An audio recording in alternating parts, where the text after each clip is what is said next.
Yeroo jirtu assalaamu alaikum warahmatullahi wabarakatuh. Kabajamtoota hordoftoota chaanalii yuutuubii Sheek Ibrahim baga deebinee wal agarreessin jedha. As barumsa tokko isiniif qabadee dhiyaadheera. Hanga xumura barumsa kootiin wajjin turaa isiniin jedha. Barumsi har'a isiniif qabadee dhiyaadhe haaraa barreeffama barbaanne akka barbaannee fi haala barbaannetti kooppii gochuu dandeenyuu fi akkasuma argachuutti dandeenyu isinitti agarsiisa. Hanga xumura barumsa kootiin wajjin ta'a isiniin jedha. Sabskraayibiitiin eegalaa namoonni haaraa taatan namoonni chaanalii koof haaraa hin taane immoo laayikii fi koomentii gochuun eegalaa isiniin jedha. Kallattumaan gara barumsaa isin dabarsa.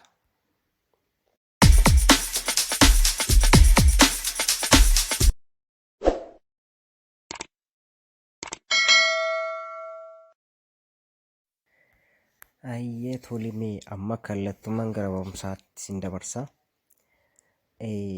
Barreeffama feenii iddoo feenii akka barbaannetti sooshaal miidiyaa akkasumas suuraalee adda addaa irraa bakka barbaanne kooppii godhachuu haala itti dandeenyu isinitti agarsiisa.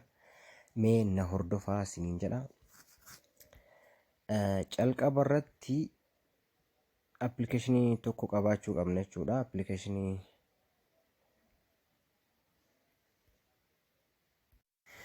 kanaaf barreeffama barbaanne kooppii sooshaal miidiyaa feesbuuk, waasaap, teelegiraam iddoo barbaanne irraa kooppii godhachuudhaaf gareelee adda addaa keessaa chaanaloota adda addaa keessaa kooppii godhachuudhaaf appilikeeshinii tokko nu barbaachisa jechuudha.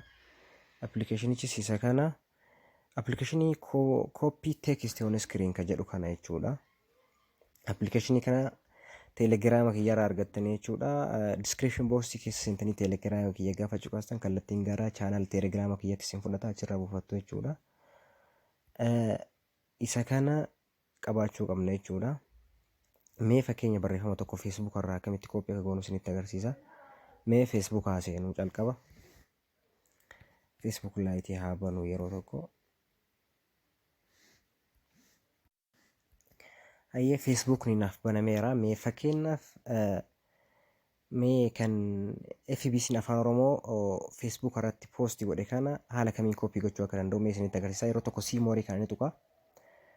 Bifa kanaan mee fakkeenya feesbuuk irratti naa fide amma peejii kana fuula kana iskiriinshotii kaafadha jechuudha. Kunoo iskiriinshotii kaafadheera. Galarii kan koo keessa naaf seena jechuudha. Achi booda iddoo appilikeeshinii sanatti deebi'a. Appilikeeshinii isa kana ni cuqaasa yeroo tokko.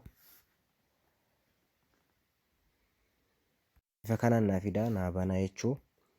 Achi booda iddoo mallattoo kana iddoo mallattoo suuraa kana tuqa jechuu yeroo tokko iddoo mallattoo galariiti.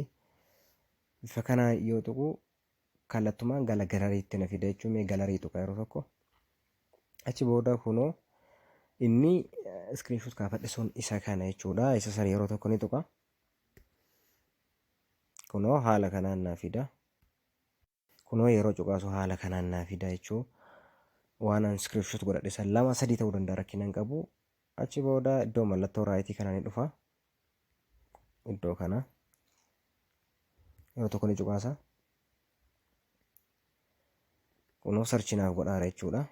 Extracting text please wait jedhaara jechuudha. Ni eegaa sekondii muraasa kunoo naaf xumuree kooppii naaf godheera. Isa kunoo iddoo kanatti jechuudha. Mee yeroo tokko ni cuqaasa.